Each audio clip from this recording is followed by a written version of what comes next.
વાળી મૌનીની ઉપયોગપૂર્વકની વિચારણા અને ફરજનો ખ્યાલ.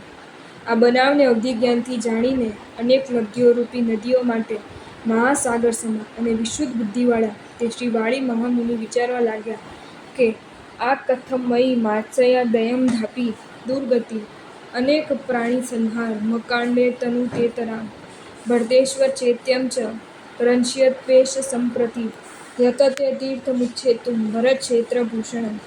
અરે આજ સુધી પણ મારી ઉપરના માત્સર્યથી આ દુર્મતિ અકાલે અનેક પ્રાણીઓને સંહારને કેમ કરે છે?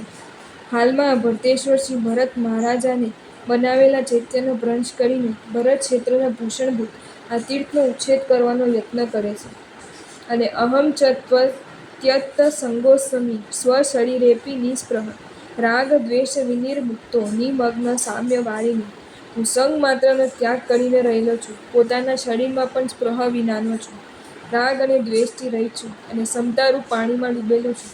તો પણ તથાપિ ચૈત્ર ત્રાણાય પ્રણીનામ રક્ષણાય ચ રાગ દ્વેષી વિનેવેનમ શિક્ષયામિ મનાગહ.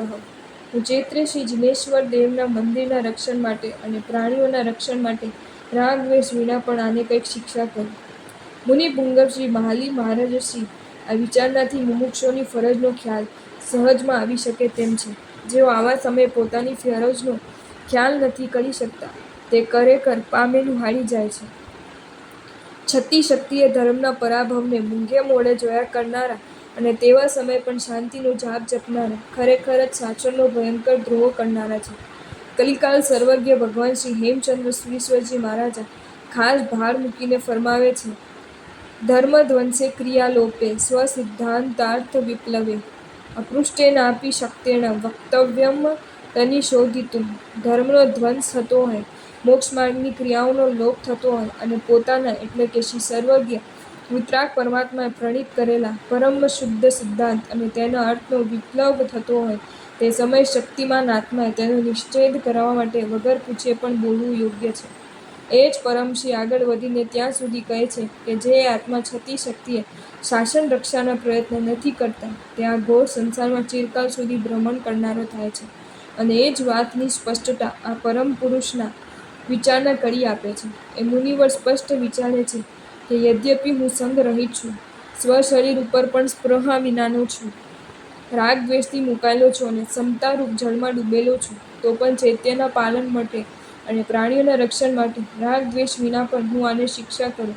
જ્યારે આજે શ્રી વાલી મુનિવરની અપેક્ષાએ નિસંગતાનું ઠેકાણું નહીં, શરીરની મમતાનો પાર નહીં, રાગ દ્વેષની મર્યાદા નહીં અને સમતાનું નામ નિશાન નહીં, છતાં શાસન સેવાના સમયે, ધર્મના રક્ષણ સમયે અને સત્ય વસ્તુ સ્વરૂપના પ્રકાશન સમયે સમતાની અને રાગ દ્વેષની તથા શાંતિ આદિની વાતો જેઓ કરે છે તેઓ આ પ્રભુ શાસનની દૃષ્ટિએ તો ખરેખર જ દયાપાત્ર ઠરે છે.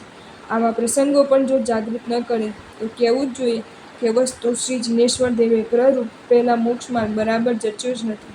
શ્રી વાળી મહારાજાની વિચારણા એકાએક શાસન પ્રેમી આત્માને પોતાની ફરજનું ભાન કરાવે તેમ છે.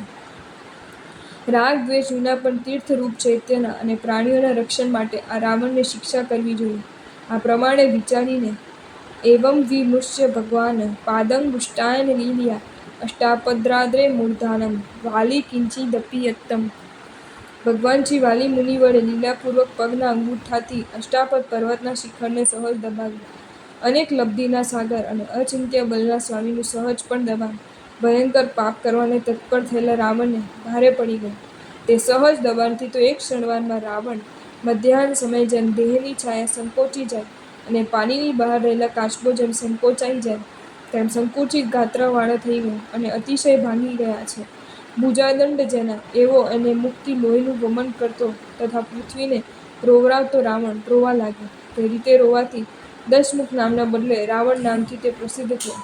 અને તસ્ય ચારટણમ દીનમ શ્રુત્વા વાલી કૃપાપરા તમ મુમો સાચું તત્કર્મ શિક્ષા માત્રેણ કૃણમ. તે રાવણને દીન રુદનને સાંભળી કૃપામાં તત્પર શ્રી વાલી મુનિવરે તેને એકદમ છોડી દીધું. કારણ કે ભગવાન શ્રી વાલી મુનિવરની રાવણને દાબી દેવાની ક્રિયા કેવળ શિક્ષા માટે જ હતી, પણ ક્રોધથી ન હતી.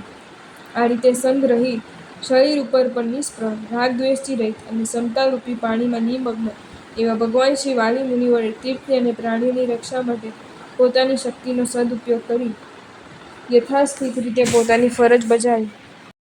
જો તમને આ વિડીયો ગમ્યો હોય તો આ વિડીયોને લાઇક કરો અને શેર કરો અને આવા જ નવા વિડીયો જોવા માટે જૈન ફેક્ટ્સ એન્ડ સ્ટોરીઝની ચેનલને સબસ્ક્રાઈબ કરો.